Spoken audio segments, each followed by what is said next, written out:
hottest brands all in one location. Cars, trucks, vans, SUVs. Many have miles in the teens, remaining factory warranties, and some are even local one-owner vehicles. Over 900 used vehicles in stock now and ready to move. More than any other dealer in the area. Plus exceptional service, selection, and savings. Need some summer spending cash? Sheeler will buy your vehicle even if you don't buy from us. Plus super money for your trade. Volume selling means volume pricing. And we've got the volume with over 900 used vehicles in stock now. No games, no gimmicks, just summer super deals at the Used Car Superstore on the Sheeler Motor Mile, your premier used car dealer, locally owned for over 50 years. I-81 exit 118C in Christiansburg. Call 866-SHEELER1. Always open at Sheeler.com.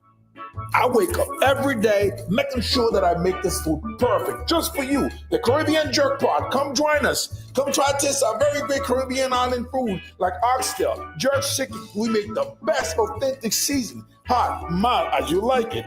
Order from 1 to 7 weekdays at DoorDash or Grubhub or browse the full menu, CaribbeanJerkPot.com. If you want me to spice up your party, call me anytime. Caribbean Jerk Pot. We bring the best of the Caribbean to you. Join us.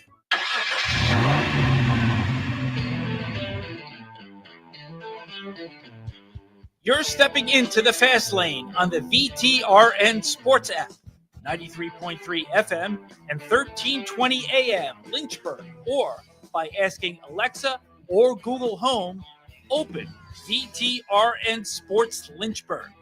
Now, take the fast lane through the topics that matter across the Commonwealth. Fast Lane with Ed Lake. So as we welcome you into the fast lane here, we will get that echo ironed out somehow as TJ is hanging out with us today. And then we will eventually dive into the topic and music will get plotted down. It is going totally haywire as we get a little play-by-play with TJ Wilkerson hanging out with us today here in the fast lane. So that's what it is. It's like every day we get a chance to take a detour in the fast lane. It is just one of those learning experiences, and voila, the detour is done. Now we get to play our new soundbite. After Ed's potentially unnecessary detour, let's get back on the road in the fast lane. If there is one thing that really throws me for a loop, it is when you get the echoing that's taking place. Because I don't know if it's going on the web stream right now. And I just for a moment thought, yes, we had gotten the detour ironed out, the echo. Now it's gone as we keep you updated with live play-by-play. Trey Lyle does an even better job of this on the morning warm-up from 7 to 8 a.m. as we shamelessly plug that particular show. But if there's ever a time of year for this to happen and ever a day for this to happen, it is the best day out of the year. 7-3 for those that observe. You might know why it's 7-3. You might not know why it's significant. You should, especially you, TJ, because you're a Dallas Cowboys fan, correct? That is right, Ed. I am. Do you know what the significance of the number 73 is?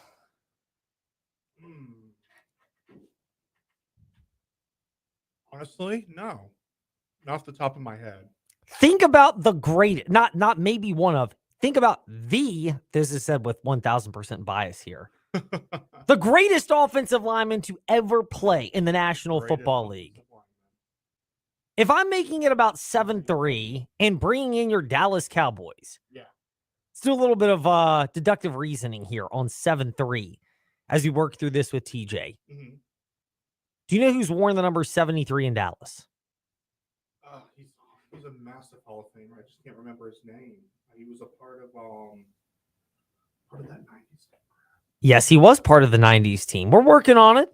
Man, I'm going to kick myself for it. Oh, man. R.I.P. Gone too soon to the legendary Larry Allen. Oh, my God. We had debates in middle school. Yeah. You know what? We're doing it anyway. Go for it. Oh. Time to take a detour in the fast lane. We had debates in middle school about the best offensive lineman in the National Football League. And it got to the point where it was obviously Larry Allen, not Tony Baselli. By the way, guest of ours previously and hopefully in the future, although it may be a little while because now he's working with the Jacksonville Jaguars as opposed to being an analyst for Westwood One. But he's been a guest with us here in the Fast Lane. The debate was Baselli or Larry Allen. Baselli, good career. Hall of Fame-ish caliber career. But Larry Allen, the GOAT. He was the most physically imposing, dominant offensive lineman, cult-like hero when it comes to explaining the significance of it. Do yourself a favor. Do you ever YouTube highlights, by the way? Yes, I do. YouTube Larry Allen. The ones that will pop up will be him running down a defender after the Cowboys threw an interception against the New Orleans Saints. Oh, boy. But the better version, speaking of RIP to legends from my childhood, I would say there's some bias to this, but the greatest broadcast tandem of all time, Pat Summerall and John Madden, back when Pat Summerall got cleaned up and he and John Madden were doing games. I mean, it was phenomenal. The ability to paint a picture. Summerall let Madden fill in so many of the blank spaces for the casual fan with the passion and the ability to translate it. And it was a really well done production over the latter part of their careers together. But there is one where the Colts actually ended up winning the game, but it is a drive where Larry Allen is just absolutely dominating the Indianapolis Colts. And John Madden, who loved offensive linemen, really popularized, I think, one of the brilliances of John Madden is nobody knew how to popularize or explain the significance of offensive linemen when they could dominate the way that John Madden could do that. Now everybody kind of knows it. Look at Patrick Mahomes and his Super Bowl losses. The common denominator was Tampa Bay. They had the greatest quarterback of all time in Tom Brady, who won his 7th and the first without Bill Belichick. But Tom Brady won a Super Bowl, but they had a dominant pass rush that Kansas City could not contain. Then they got the line figured out for a couple of years. And then last year, Philadelphia's offensive line was very good. Obviously, they're the best in the NFL right now when healthy. But Kansas City's was exposed by Philadelphia's defensive line. Yeah. The whole trench warfare in the NFL, and it has become a much more popularized thing. Yes, quarterbacks are going to get the glamour, but the offensive and defensive line plays become big because of a guy like John Madden. And one of his first passion projects to translating that to the casual fan out there was Larry Allen back in the day. So I will try to get you the highlight at some point, but if not, YouTube Larry Allen Colts. And you might be able to find it that way. If not, I will give it to you and might even... You're talking about when he runs down Dalton Connor? No. This is a drive where Larry Allen is just blitzing and bulldozing over Indianapolis Colts players left and right, and John Madden is just oohing and eyeing about it. So that's the significance of today. 7-3, Larry Allen Day here in the Fast Lane. Now, after Ed's potentially unnecessary detour, let's get back on the road in the Fast Lane.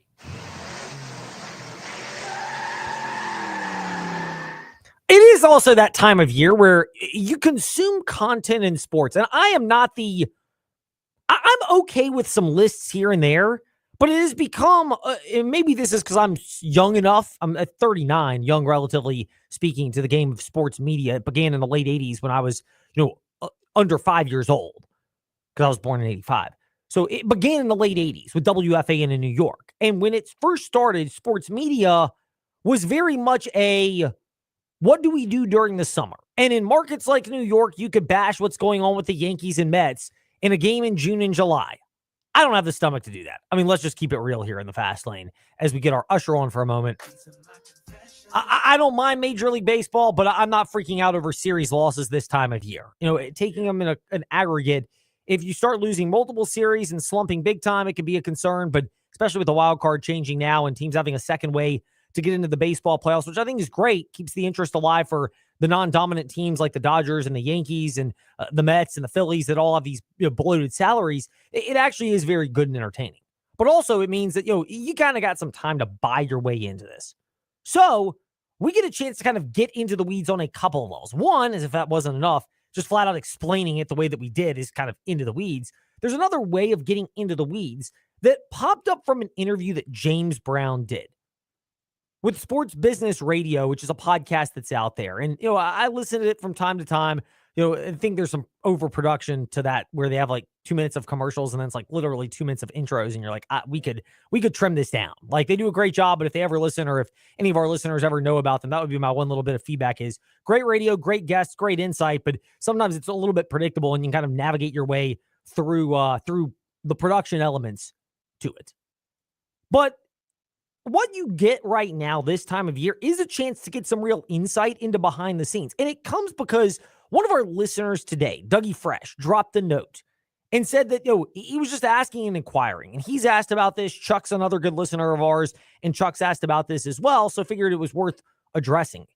Do we pay guests to come into the fast lane or in the morning warm-up? No, we don't generally do that. Now, what Aaron Rodgers was doing with Pat McAfee, for example, Rodgers was well compensated by Pat McAfee. Like, that type of structure is big. Or Jim Gray, I'm not really a fan of his, but Jim Gray, when he's done his interviews with guys like Tom Brady or others, he's gotten the monetary compensation that's come along with that. And he's been able to pull all of that together and make some money off of it. And again, I don't begrudge people for going about and doing that. But what's fascinating when you look at this on I don't know if you call it totalitarian level, but a larger, 20,000 foot view, if that's the term that you want to use, is that I often find that compromise. Like, you kind of wonder, like, okay, what are we getting out of the caliber of the interview? Which brings us what we have heard and explaining as we get into the weeds. The haters say we get into the weeds. They may even say we get into the weed. Smoke weed every day. Nah, we love getting into the weeds to discuss some cool sports details here in the Fast Lane. So normally this is where we would direct you to Fast Lane, Ed Lane, wherever you listen to podcasts or Facebook Live and YouTube, because right there. But yesterday we had some technical issues pop up, so the show wasn't there. But Trey and I were discussing, redemption stories and things that pop up and guys maximizing second chances.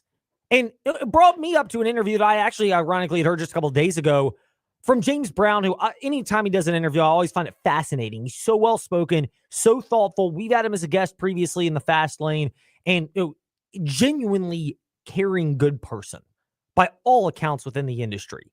Like, there are a lot of people that hold his position and do similar roles and similar work. And one thing is what you get in front of the microphone is one thing, but then what you get behind it is kind of let's be real here, starts with D, ends in ag. If you want to figure 2 and 2 together on that double word there are a lot of people that fit that description. But James Brown is as real as it gets. And so he's got standards and he's got an ability to uphold them. He's done work for 60 Minutes, whatever you think of him. I think his work's been great with 60 Minutes, whatever you think of that program and the whole Trump and 60 Minutes thing. That's more for the Virginia's Talk Station app. But he brought up Michael Vick, and how the redemption story got to be with Michael Vick is in part because sometimes the best advice is advice ignoring it and understanding what's going on. And when you reach out to people that we know, whether you're an analyst for one of the networks that we carry, Westwood One, Sports USA, Compass, Virginia Tech, insert your network here, or others, generally speaking, those people, or even the broadcasters themselves, they're generally fine doing the interview. Schools are fine. They understand the game of it. We're going to promote them. We're going to promote social media handles, podcasts. We're going to do as much as we can in that regard. But questions that came from Dougie Fresh as well as Chuck, who both asked about the idea of paying for interviews, generally we don't do that. Now, I've had agents who've approached me about that concept before. One of them was in the early era of NIL about interviewing, 21, 22-year-old players for like Tech, UVA, and Liberty. And I'm like, with all due respect, I don't think these guys are well-spoken enough and it's worth our while. Plus, it's not part of our Virginia Talk Radio Network business model to engage in something like that. And we do as much cross-promotion and publicity as we can, even with the regular outlets that we have, like DNR Online, Shane Metlin, John Manson from AseaofRed.com, Bryson Gordon, NewsAdvance.com, who covers Liberty. He's with Trey regularly, Lake Lewis, Jerry Ratcliffe, TechSideline.com, those folks. Like, we do have great cross promotions with them, and including sometimes putting their podcast at VirginiaTalkRadioNetwork.com or quote tweeting up articles and great work and great segments they've done. But there's an element of just flat out, hey, paying for an exclusive interview with a big name guest. We've never done it. We've been blessed to land some good guests, not as many as others, but we've been blessed to have some.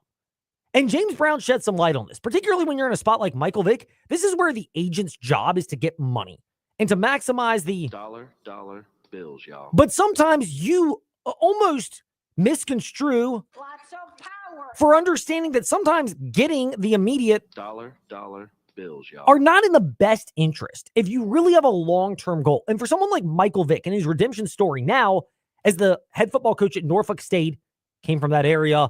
Obviously, we know he played at Virginia Tech and everything that his crime in the dogfighting situation entailed, among other off-the-field transgressions. That when Michael Vick was getting out of jail, I thought it was fascinating. James Brown said this on Sports Business Radio that Michael Vick's agent actually wanted Vick to ask to get paid for the interview on 60 Minutes. That really helped expunge Vick's, not expunge him, but get him back on the road to redemption. When I got to do the 60 Minutes piece with Michael Vick, visiting him in Leavenworth Prison, when that all the magazine shows wanted to talk with him and to get the story. And his agent was telling him he needed to charge money for some of those interviews. And it's interesting because that's what James Brown said on Sports Business Radio. And it's a little bit of an enlightenment around how, not all the time, but there are situations where agents in particular will look to get as much money out of it and think that their client should or can get paid for a particular situation. And even in a lot of cases, the interviews that the clients they have will do may be orchestrated elsewhere. They may still be free because the client understands like it's worth getting the circulation of your message, and not paying for it oftentimes is better because if no cash is exchanged, it could be a more legitimate and fair interview. And that was one of the bits of advice that James Brown brought up, but it's kind of how we've operated here in the Fast Lane and at the Virginia Talk Radio Network as well, which is, when there's an opportunity, and we don't try to be, I would say we're not hot take artists. That's probably a fair assessment, TJ. Yeah, I would agree with that. Not necessarily. That's not really our cup of tea. We're not looking for gotcha questions or anything like that, but there have been times where we've had to ask more hard-pressing questions. In a lot of cases, the most obvious example was Ian McCaw, and when the investigations were still going on at Baylor, and he was at Liberty University, and lawsuits would pop up, and we would even run it by them and be like, look, Liberty University, be like, look, we have to ask the question. I understand we probably have an idea of where he's going to go with this. Yeah. He'll probably no comment, defer to his lawyers, and we understand that. We're not going to try to beat him 500 times up, take 500 shots to get a different answer out of it. Yeah. But we have to ask the question. That's part of our job here. Yeah. And if it's a flat paid interview, it gets more compromised. And Ian McCall's situation, again, I don't think he was nearly as guilty at Baylor as it was in Art Briles' situation, because Art Briles wanted everyone to know that he had, and inevitably he was going to do whatever he could to maintain the fact that he had, and therefore Ian McCall, again, athletic director, under that situation, when something bad happens, that's part of the job. It falls on you. But a lot more of that was Art Briles. I think we've seen how McCall has redeemed himself since then. And Art Briles, well, Art Briles doesn't have a job. He not only does he not have a job, but his media appearances after that were pretty not contrite, is probably a good way to describe it. Was he charging as well? That's a great question. I wonder if he was. Or if his agent wanted him to charge. Bad advice.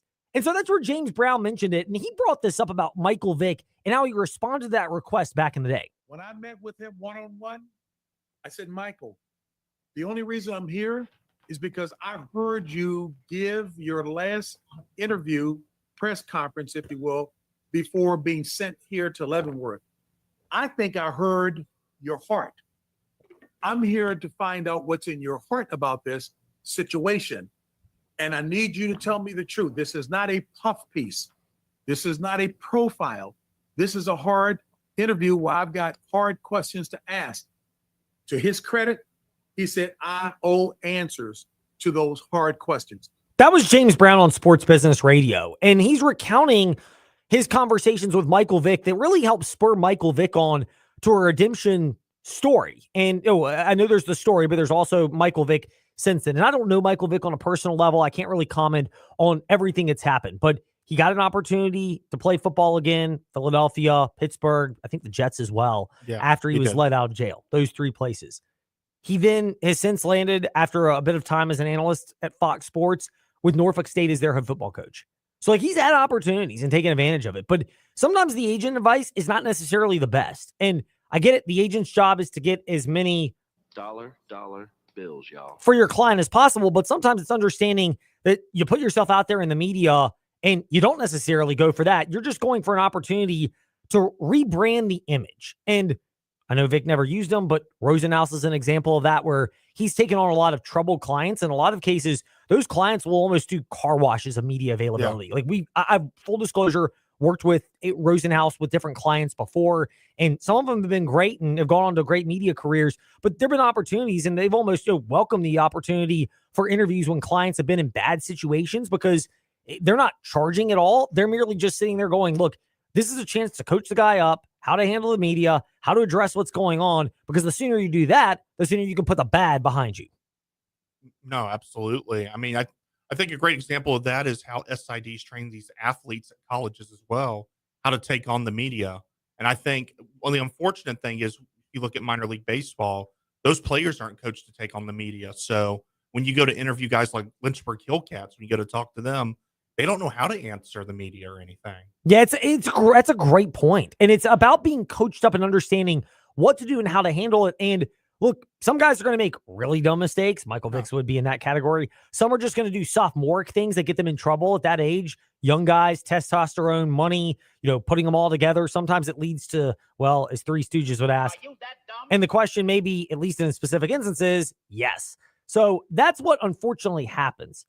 But it's just a little bit of a look behind the scenes of how things work in the media that kind of popped up because I heard the James Brown interview. He's discussing Michael Vick in particular, and he wrapped it up with this little bit of advice for Michael Vick that, again, I think has been a key for Michael Vick landing this role at Norfolk State, as James Brown recounted in a recent interview with Sports Business Radio. Maybe I deviated from my role as a reporter. I'll acknowledge that. But I felt it was the right thing to do. I said, Michael, the worst thing that you could do is to charge a dime for this interview. There may be other magazine shows who are offering you money to do this. We don't pay because your answers at a paid interview for your services will be viewed through that lens for the rest of your life. You need to look into that camera and let folks see your heart. And even those who won't forgive you, you need to speak the truth because that's the only thing that's going to help you if you desire to get back in the game, that there's genuine remorse. And this is something that James Brown, I would say, is more uniquely qualified to do than most people in the media. Not to say that other people in the media are not character-based or faith-based. James Brown is a pastor, actually. He's an authorized pastor. He's got that type of cachet. He's interviewed big sports personalities before. We had him on after Kyle Larson slipped up and used the N-word on the iRacing situation back in COVID, the spring of 2020, and lost his ride with Ganassi Racing and then worked to rebuild his image. And Larson did an interview with James Brown, and it's way back in the archives at Fastlane, Nedlane, wherever you listen to podcasts, because even through that time, And guess what? We keep receipts. way deep into the archives. And James Brown brought all those things up that are worth mentioning and monitoring because the advice he gave to Michael Vick, he's qualified to do that. He's got the platform and the cachet. So it's not like if we tried to say it to someone like that where it's like, why don't you say it? Well, look, my platform is not the same as James Brown. Like, let's just keep it real, TJ. You and I have not accomplished and don't have the same microphone with the Sports Nerd podcast or the Fast Lane or anything at the Virginia Talk Radio Network, and even close.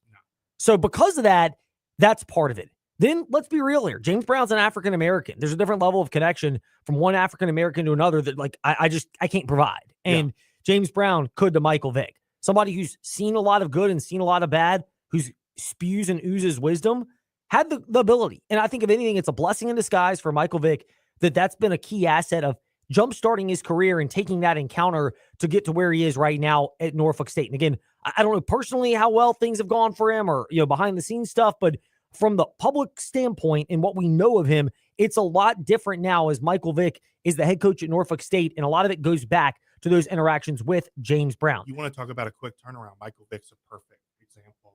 Oh, yeah. Michael Vick's a perfect example. I think Mansell's on his way to changing his story around too. Yeah. I mean, I want to see it probably a little bit longer for Mansell. Right. But, he's been up front, at least that Netflix documentary a couple of years ago about how it was kind of win or lose, we booze, and then going to Mexico and, dabbling in other substances, if you will. You can read between the pun intended potentially here. Let me give you a better example then. And this relates to what you're going to go into later. Jeff Gordon hated kids, made it well known. He despised children, got married, had kids, completely turned it around. Yeah, I think that's true. Because, look, I was the guy, while we're on the subject, and then we'll get to Dalton Hopkins of frontstretch.com, and, then we'll do Fast Five at 5-ish and fan feedback after that, 5:45 today here in the Fast Lane. But I was the guy that, when a kid would be crying on an airplane, the eye roll. It would immediately be the eye roll. You nailed it, TJ. I was that guy. Mm-hmm. Like, I was definitely that guy. I've had kids now, 2 of them. They turned 7 on Monday. Looking forward to it. It's going to be exciting to celebrate after Independence Day. But once that happened, my whole perspective changed. Like, my issue now, if kids misbehave on a plane or in any situation in public, is that the parents are getting into the old, my child can do no wrong attitude. Yeah. And like, oh, la-di-da, it's just my kid being a kid. Well, if your kid's kicking the chair in front of them or throwing a tantrum or screaming and yelling in a public place to the point where it's like upsetting everyone else's conversations, like not la-di-da, my perfect child garbage. Like, Yeah. cut the CRA, just quote my dad, cut the CRAP. He would say that when he's really serious and upset. Yeah. Cut that nonsense out. Like, be a parent and be involved. If you're trying as a parent and it's just not working, we all have those moments. I love kids 99% of the time. If you're doing your job as a parent, I'm cool with it. If it's the, hey, let me just, let my kid just be a kid. Well, if your kid wants to be a kid and they want to go run around on the field and burn off some energy, that's fine. Like, it doesn't really matter to anyone else. But when your kid's doing stuff, water guns at the pool is one of those things where like kids will be playing with water guns. Be careful about that. If you start shooting the little old lady that's just sitting there wanting to read her book on the lawn chair, like, and you're not doing anything about it as a parent, that's parental negligence. Yeah. Like, do your job as a parent. Do your job. But yeah, I mean, having kids certainly changed my perspective on that. Absolutely. And it does. And there's no way to that's one of those things where you just can't understand it until you do. And I often don't like using that phrase. You just don't understand it until you go through it. But I think it's actually applicable in that scenario. Right. And, similarly, like the James Brown, to wrap all this up, he can relate to Michael Vick, not from the crime standpoint, but high-profiled public person who happens to be an African-American in a world where you're in the minority, obviously just racially speaking, but also in, trying to, resolve yourself and change the perception. And James Brown, I think the perception's always been good, but he still has been around that. There's just a different thing that we can't relate to. And we're not doing our job if we don't at least admit that. When we return in the fast lane, NASCAR, Daniel Suarez, good guy, but is it enough? I think it's done. I think his best opportunity may be a de facto trade within NASCAR. Somebody who posited this theory as part of the Front Stretch Happy Hour podcast will make his second appearance today in the fast lane, as he was on the morning warm-up earlier. If you missed that, the morning warm-up, wherever you listen to podcasts. If not, hang out with us because we'll chat with them again. Who is it? Go back on the socials and in the archives because, well, you know the deal.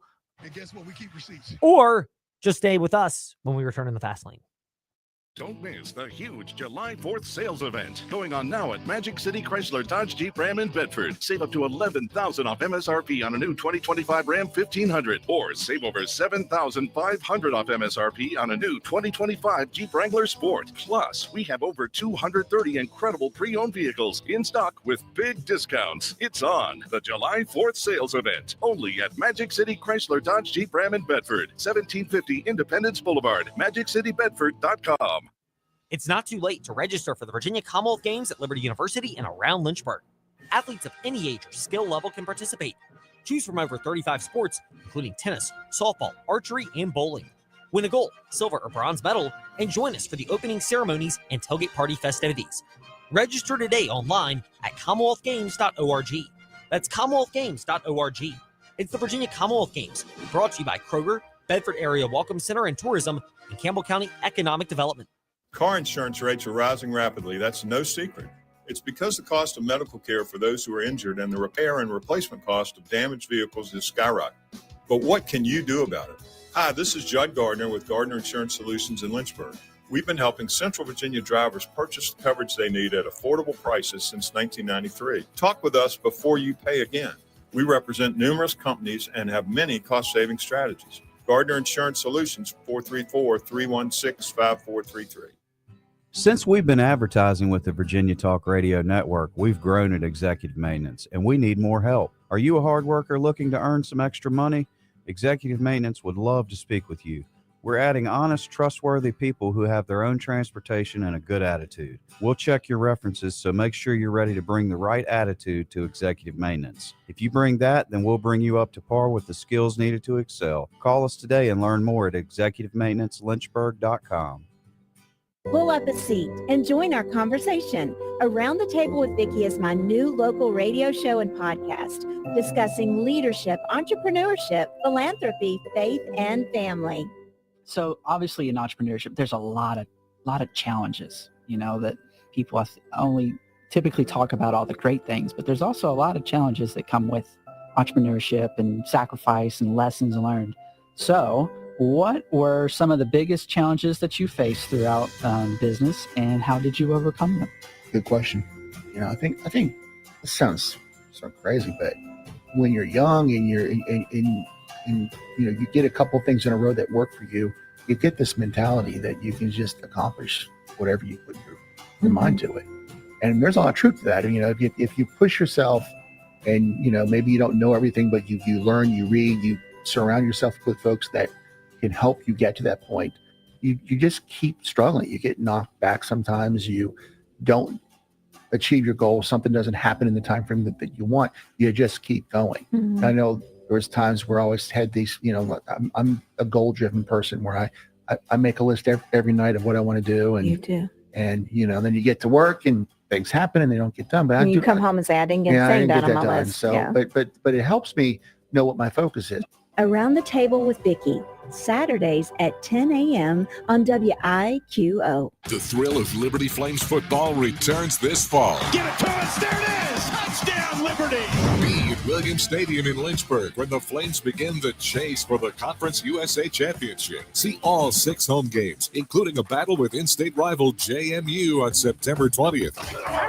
Cross-conference games against New Mexico State, Delaware, Missouri State, and Kennesaw State.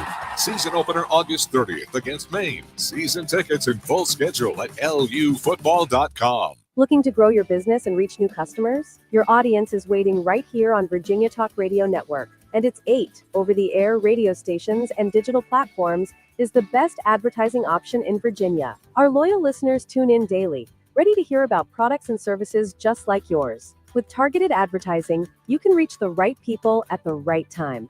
Whether you're promoting a sale, a new product, or simply building brand awareness, we've got you covered. We have the products. We deliver 3 audio formats: classic hits, news, talk, information, and sports, to 8 over-the-air, FM, and AM radio stations. Ready to get started? Contact us today. And let's create an ad campaign that delivers results. In 2024, we started 886,539 digital streams. So VTRN is the place where your business gets heard.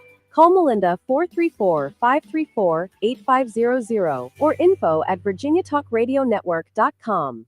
Head to lynchburg-hillcats.com to lock in your tickets for the Lynchburg Hillcats this season. Now here's VTRN Sports.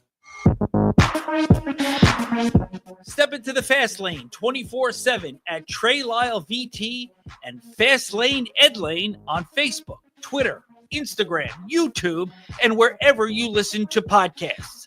Now, back to the Fast Lane.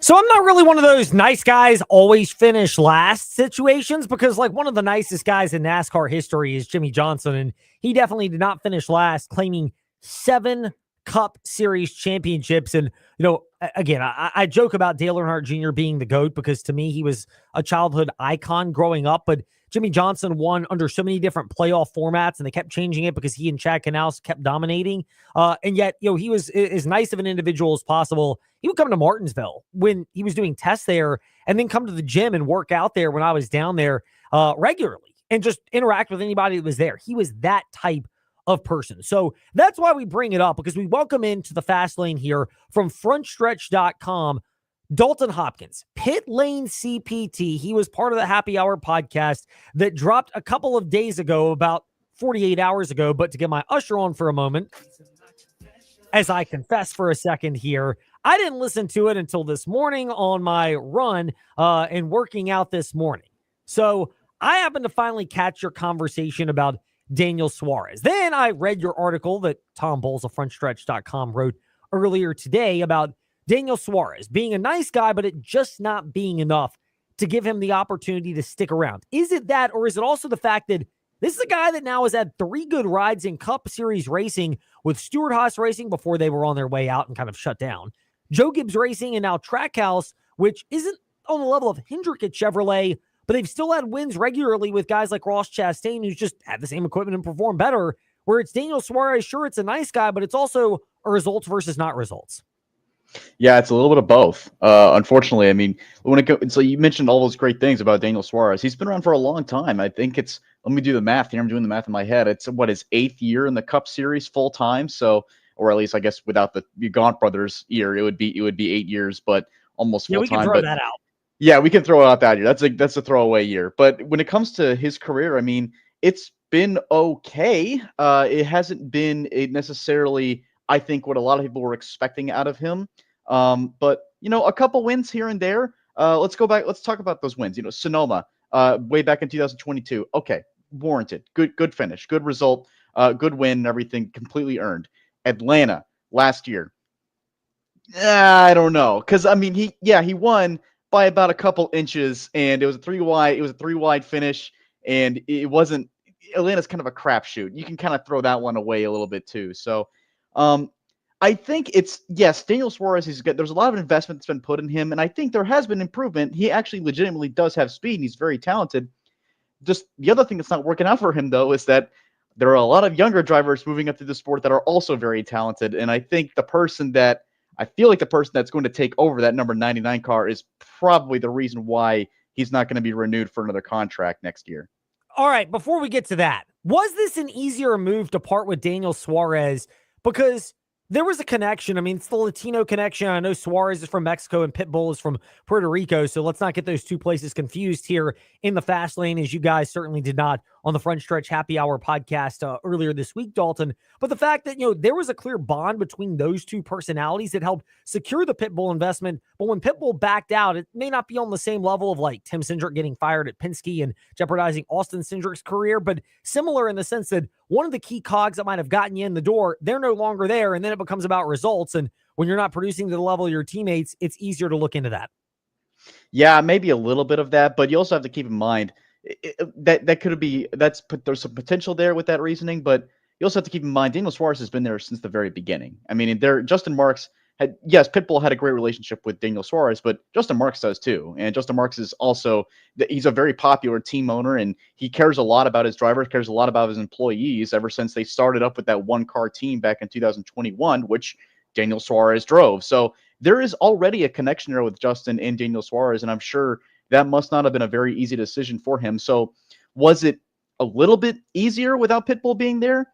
Yeah, maybe you got a point there, but I don't think it was still easy. I still think it was a very difficult decision for Justin to make that call. So to the point you brought up about the potential replacements, and maybe we need to just say replacement for Daniel Suarez at Trackhouse Racing, because, I mean, we were on it Tuesday. Trey was on it Wednesday in the morning warm-up. You were on it on the Front Stretch Happy Hour podcast today. We're plugging them all because, like Coach Prime, as best as we possibly can when it comes to that. And that's the idea of Connor Zilisch. Was this something that became a de facto trade mutually agreed upon by all parties? Because Dale Jr. knows that he's a top flight Xfinity Series owner, but they're a feeder program, particularly for Chevrolet and particularly for Hendrick. And I guess in this case, it'll be Trackhouse. That's the case. And then when Suarez dropped down, ran that race in Mexico City, seemed to have a blast. Earnhardt Jr. had Suarez on his podcast, and they seemed to have a very good relationship that it became very easy to basically say, all right, we're ready to promote a guy in Zilisch. We can swap him out and give you Daniel Suarez, and he can be kind of your Justin Allgaier 2.0 or JR Motorsports. Now they've got two drivers with Allgaier and Suarez who can be the veteran presences to really help stabilize and take the two younger drivers they would have under wings. Yeah, normally I wouldn't have thought it that way, but what really stuck out to me when it came to the statement that Daniel Suarez released was the mutually agreed to part ways. It was the mutually part. Look, this has been like one of the worst kept secrets when it comes to the silly season for 2026. I think everyone kind of saw the writing on the wall. Daniel Suarez saw the writing on the wall. Everyone knew that this was a year that Daniel really needed to perform, and we're halfway through the year. The results just aren't enough. It's just not enough there. So I think what happened was Daniel, he saw the writing on the wall. He knew what was going to happen. He knew he knew what the decision that was probably going to be made. So I think he, like you said, he went down to Mexico, had that run with Junior Motorsports, had a blast, won, clearly showing that he's still very competitive. I mean, he's an Xfinity champion. He's won the Xfinity Series championship before. He's won Xfinity Series races. I think that maybe he would never have mutually agreed to part ways if he didn't already have something lined up in 2026. And I think, I don't know if that's really what the case is for Junior Motorsports, but I think you're onto something there. I think there is a positive potential that maybe something's been lined up with Junior Motorsports, and maybe we could see a swap where we see Zilich come up to the Cup Series and try out that 99 car, and Suarez maybe goes back down to the Xfinity Series, where he will, and he's already shown, he'll be much more successful and probably a much more happier too. We're not going to kid anybody here in the fast lane, as Dalton Hopkins is not going to bite on this, nor will anyone else at frontstretch.com. And that being, I'm as in the tank for Ty Gibbs as anybody. But right now, you've got two real developmental drivers, and you guys outlined that in your prospect rankings at frontstretch.com a week or two ago. Just Google it. It's a really good breakdown, 6 through 5, but really the 6 through 10. But the 1 through 5, there are two that are head and shoulders above everyone else. In Corey Heim, he's Toyota, and Connor Zilich, he's Chevrolet.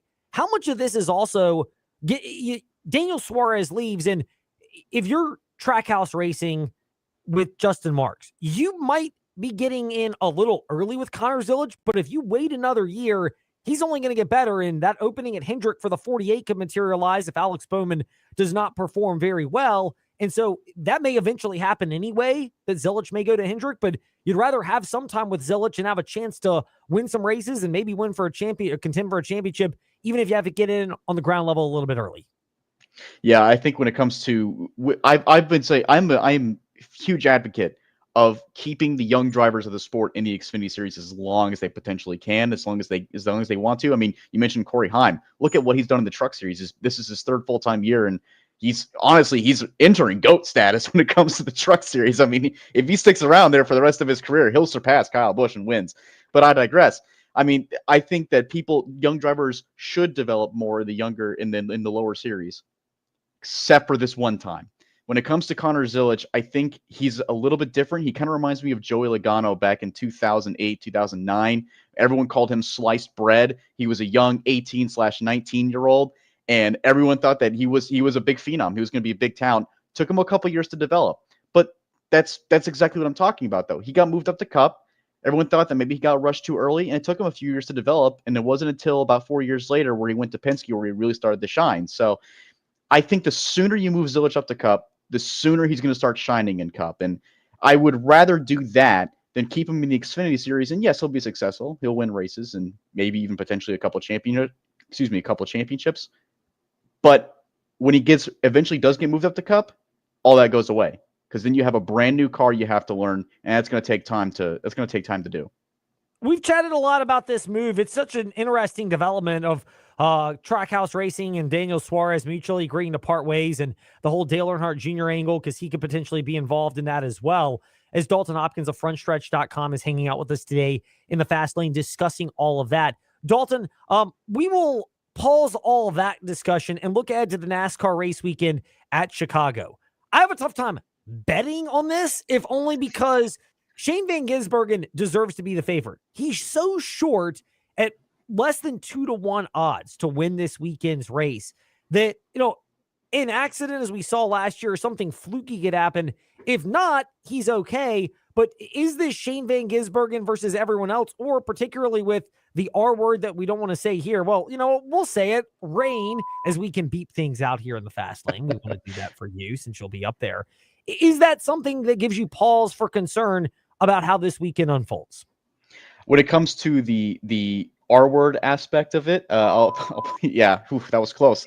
Yeah, as far as the R word aspect of things, it doesn't really give me too much pause, because we've had rain for the last 2 years, and SVG has excelled in both years. I mean, last year he was a favorite until he had that incident, and he got taken out of the race early. So I don't think it's going to be a huge factor, but at least not for SVG, but for the rest of the field.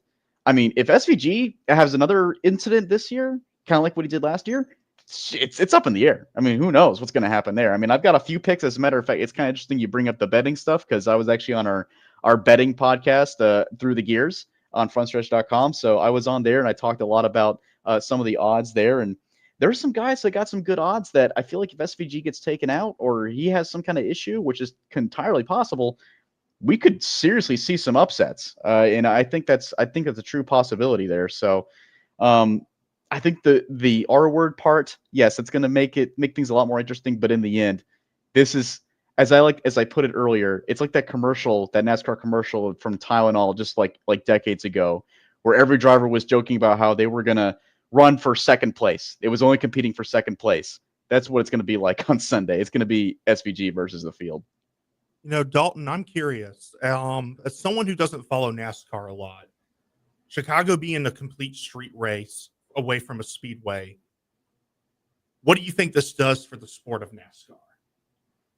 Well, it's been fantastic. I think it is.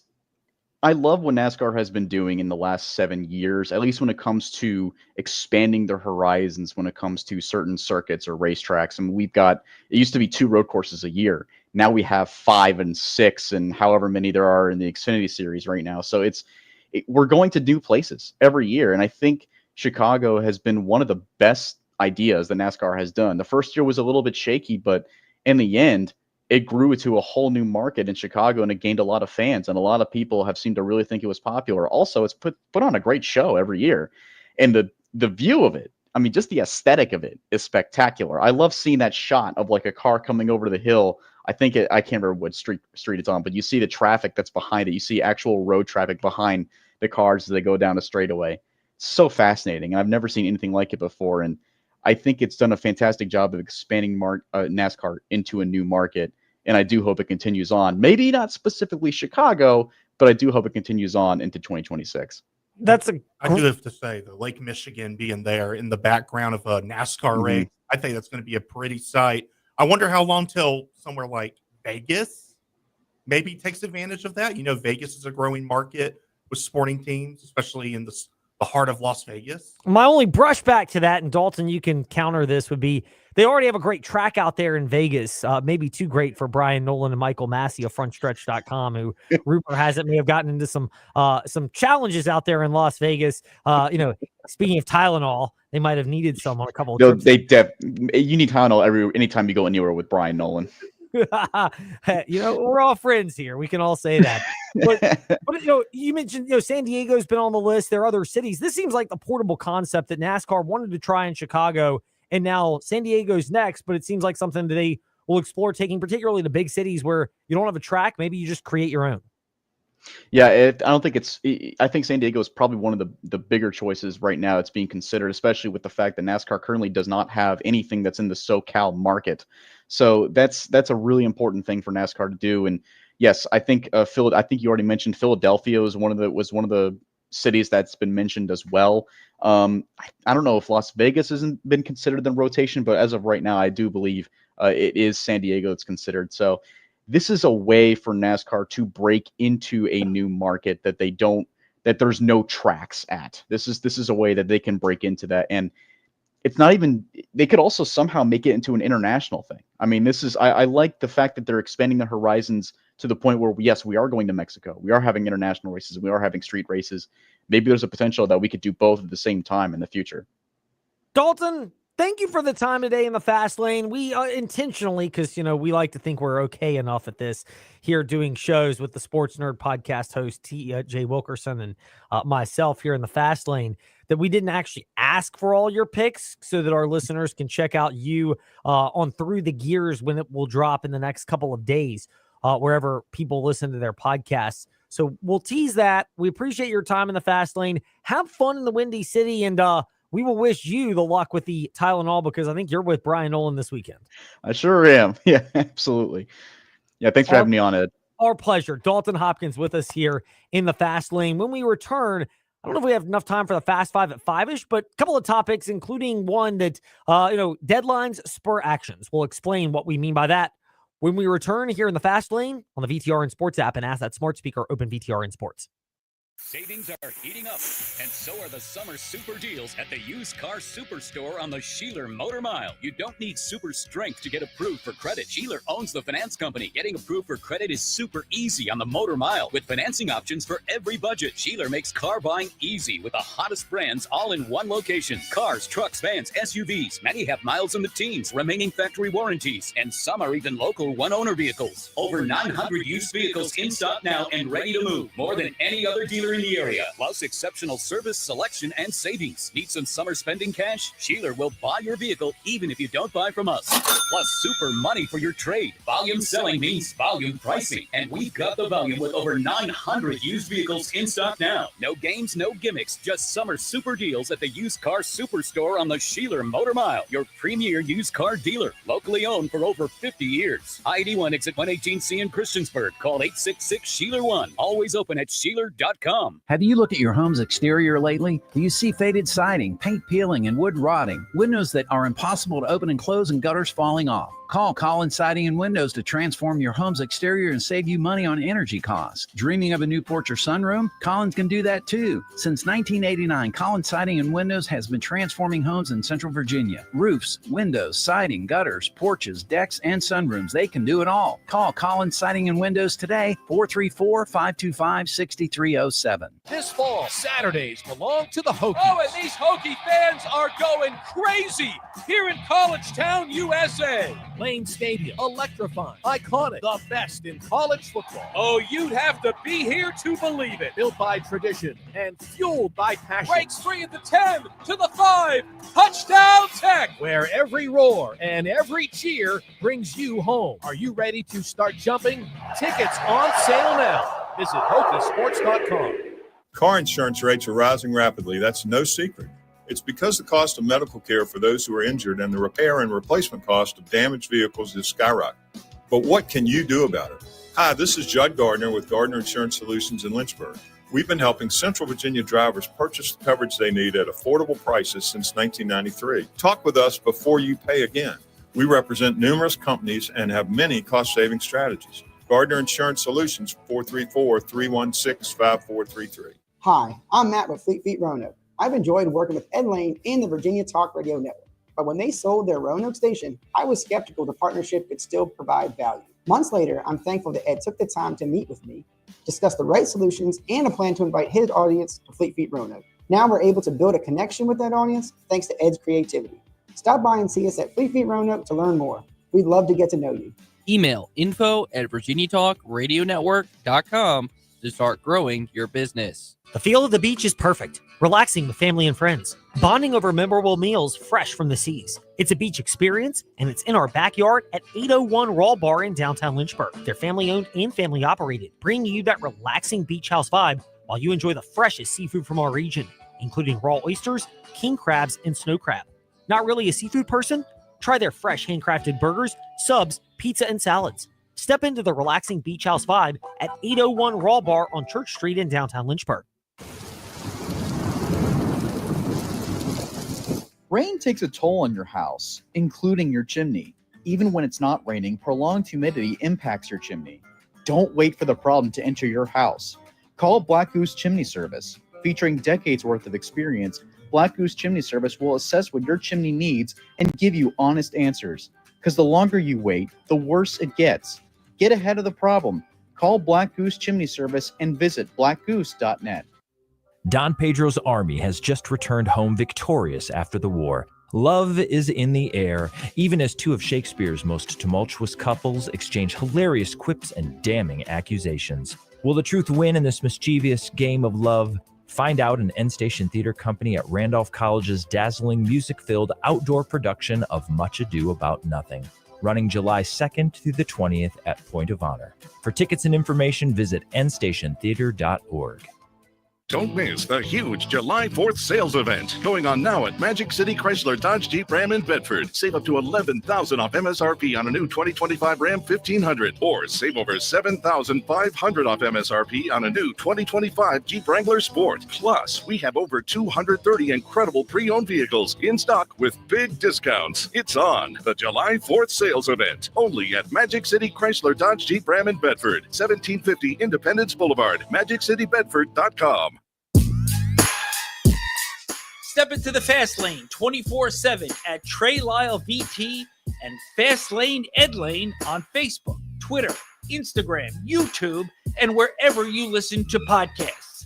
Now, back to the fast lane. So there's a whole deadline spur actions thing, and we've kind of put the deadline around 2030 in terms of the biggest waves of conference realignment in college sports. We don't quite have enough time for the Fast Five at 5-ish, and we want more time, frankly, to get to some of your feedback, which has been great at Fastlane, Edlane, Facebook, Twitter, Instagram. But just an interesting piece from David McKenzie, who is a legal expert from Duke University. Intellectual property is kind of his main area of expertise, but he's big on social media and has been most notably quoted by folks like Ross Dellinger of Yahoo Sports. And he's delved into this whole ACC governance structure. And here's the essential part to this. In terms of governance, it's Clemson and Florida State and then everyone else in terms of people being able to show who has. And meanwhile, when it comes to the other side of it, which is dollar bills, y'all. It's Clemson, Florida State, Miami, and then North Carolina, which I would say really the speak part about that. By the way, we're getting a little bit of feedback. I think we got one of those things up just a smidge. But thank you, Trey. Thank you, TJ.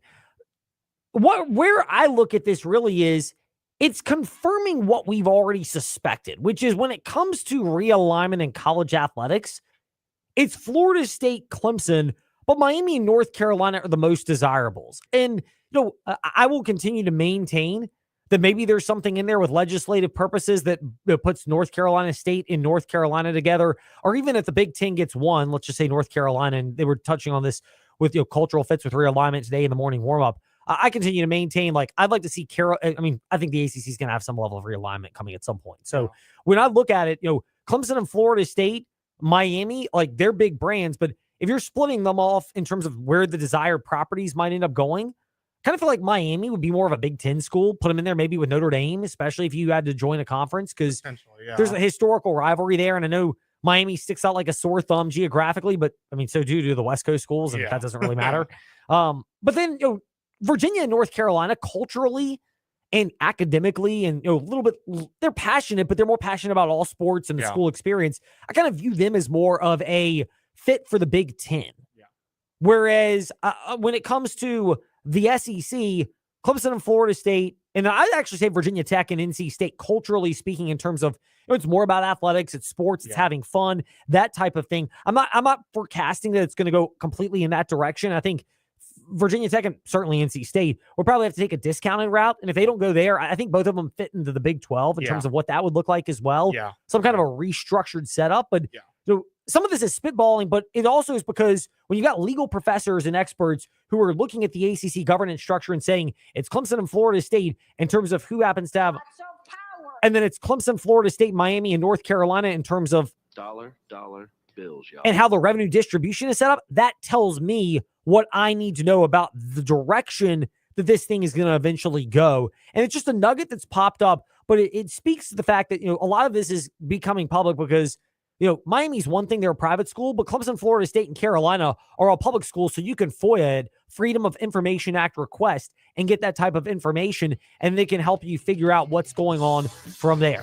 That does it for us today. We're off tomorrow for Independence Day. Somebody will be back with me Monday in the Fast Lane. We'll figure that part out later. In the meantime, have a great Independence Day weekend. Enjoy your family. Be safe out there with the heat and humidity, especially if you're going to be running races like I am tomorrow. TJ, have a great Independence Day weekend. We'll see you next week.